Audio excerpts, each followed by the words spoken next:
Ito po, shout out sa lahat.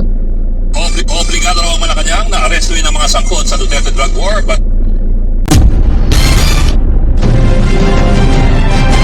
Ito na, Bongo, nasa loob ng Senado. Obligadong arestuhin, hulihin ng ICC sa labas ng Senado. Alright, welcome back to my YouTube channel. I'm Andy's Vlog.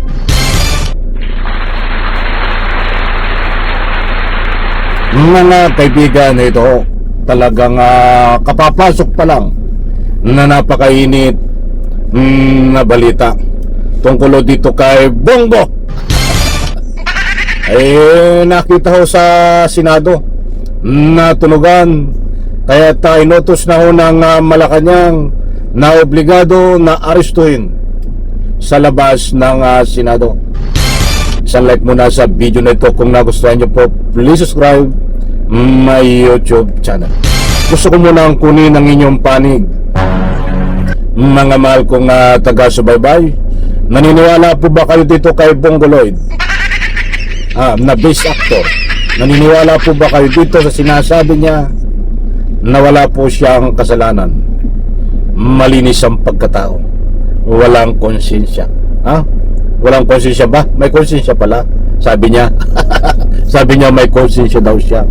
Sabi naman ng ibang manonood, walang konsensya. Na reaction diyan po sa comment section. Inaanyayahan ko po kayong magbigay ng anumang public opinion. Ito na, talagang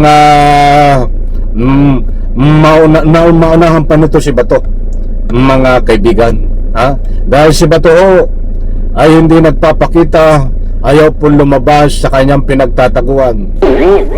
Diyan po sa loob ng imburnal. Ba't itong si Bongo ay pumasok sa Senado na tunugan, kaya ang desisyon ho ng Malacanang ay obligado ho na ito ay hulihin, arestuhin diyan po sa labas ng Senado. Hala ka ngayon, Bongo. Ibig sabihin diyan ka na lang sa loob ng Senado kapag magsisyon. Kasi ang usapan ho dito ay kapag may sesyon, hindi pwedeng arestuhin. O paano na kapag walang sesyon? Sige, magsisyon kayo diyan ng 24 oras para hindi maaresto itong si Bongo. Kasi yun daw po ang nakalagay sa batas. Tayo naman ay hindi yung abogado. Tayo po ay nagkakaroon lang ng pagsasaliksik, at hindi po tayo nagmamarunong dito. Dahil yan po ang batayan according dito po kay Soto, na hindi pwedeng arestuhin habang may sesyon. Paano na pag walang sesyon? Sige nga, sige, payag na tayo doon.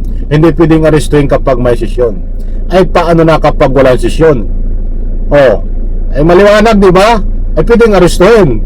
Sige, para sa madaling usapan, magsesyon kayo 24 oras walang tigil diyan sa loob ng Senado para hindi maaresto. Kung susundin ang regulation nila na hindi pwedeng arestuhin kapag wala ng sesyon, kapag may sesyon ang Senado, paano pag wala ng sesyon? Alangan naman magsesyon kayo diyan 24 oras. Hindi malinaw, di ba? Tutuloy po natin doon sa puntong yun maya-maya. Kasi gusto ko munang ibahagi ho sa inyo itong binigay na ultimatum ng Malacanang na obligadong arestuhin, mga kaibigan. Ito po, shout out sa lahat. obligado raw ang Malacanang na arestuin ang mga sangkot sa Duterte drug war, but Maliwanag, mga kaibigan. Entrada pa lang yan, mga mahal kong taga-subaybay. Nandyan ho, obligado na arestuhin ayon po sa Malacanang itong mga sangkot sa Duterte drug war. Ulitin po natin, mga mahal kong taga-subaybay, ito. obligado raw ang Malacanang na arestuin ang mga sangkot sa Duterte drug war basta may labas ng arrest warrant ang ICC. Ito'y matapos ituloy ng ICC na kasabwat sa drug war ang ilan pang dating opisyal kasama ng si Senator Bongo. Sa kabila niyan, pag-uusapan pa ng mga senador ang dapat gawin kapag biglang ipinaaresto ang kanilang mga kasamahan. Narito ang aking report. Ayun, mga kaibigan, na maliwanag po. Bagamat nasabi po natin na itong si Senador Bongo Lloyd ay aarestuhin diyan po sa diyan po sa labas ng Senado. Maliwanag ho, hindi ho tayo nagpapakalat ng anumang fake news dito. Dahil ayon po sa binahay ko sa inyong balita na obligadong arestuhin itong si Bongo ayon po sa Malacanang kapag inilabas na ang arrest warrant. Wala po sinasabi ang Malacanang na kailangan hindi pwedeng arestuhin kapag may sesyon. Di ba? Ay probe na ho yan mga kaibigan.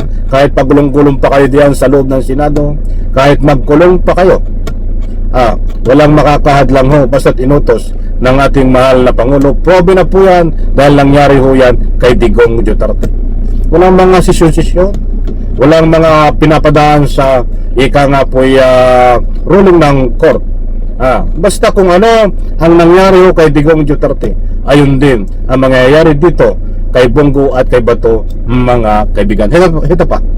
At Bongo, kabilang sila sa 8 pinangalanan ng International Criminal Court o ICC bilang co-perpetrator o kasabwat ni dating Pangulong Rodrigo Duterte para sa kasong crimes against humanity kaugnay ng drug war. Pero ang tanong, sakaling maglabas ng arrest warrant kina De La Rosa at Go, protektado ba sila ng Senado? Ayon kay Senate President Pro Tempore Ping Lacson, imumungkahi niya kay Senate President Tito Soto na pagmitingan na ito para makabuo ng konsensus ang Senado.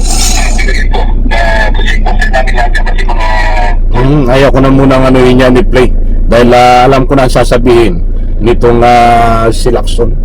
Ang sasabihin niya na hindi pwedeng arestuhin kapag mayroon pong sesyon ang Senado. Paano nga pag wala na sesyon? Sa bagay karapatan nyo yan. Karapatan nyo yan. Kaya lang paiba-iba ang paliwanag nyo dyan na nakasaad sa batas, pwedeng hindi arestuhin ang isang nagtatago sa proteksyon sa loob ng Senado kapag ang parusa niya ay hindi habang buhay na pagkabilanggo o bababaho sa ilang taon.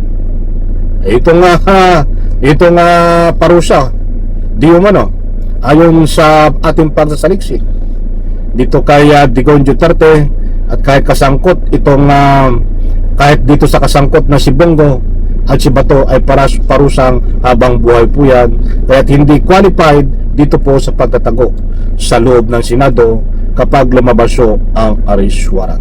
Ba't ang katuwiran daw naman ni Lacson ay marami niyang kinakatuwiran. Alam niyo ho, ay abangan na lang po natin ito mga kaibigan, dahil huling bulaw dito ay nasa kamay, nasa bibig na utos po ng ating mahal na Pangulo, mga mahal kong taga-subaybay. Ang importanteng mahalaga ay nahatid ko po sa inyo na nagbigay na po ng ultimatum ng pahayag ang Malacanang na kung sakaling lumabas ang arrest warrant dito po kay Bongo at sa lahat ng kasangkot, obligadong arestuhin. Walang ibang sinabi ang Malacanang. Matindi ho yun, mga kaibigan. Hindi magsasabi, hindi magpapahayag si Yusek Castro ng ganyang pahayag kung wala pong utos ang mismong ating mahal na Pangulo para maging legit po ang pahayag. Di po ba? Kaya dito ho, kung susuriin po natin, kaya't nasabi po ng maraming nagbibigay ng public opinion, si Bato ho, itong si Bongo ay pumasok ho diyan sa Senado.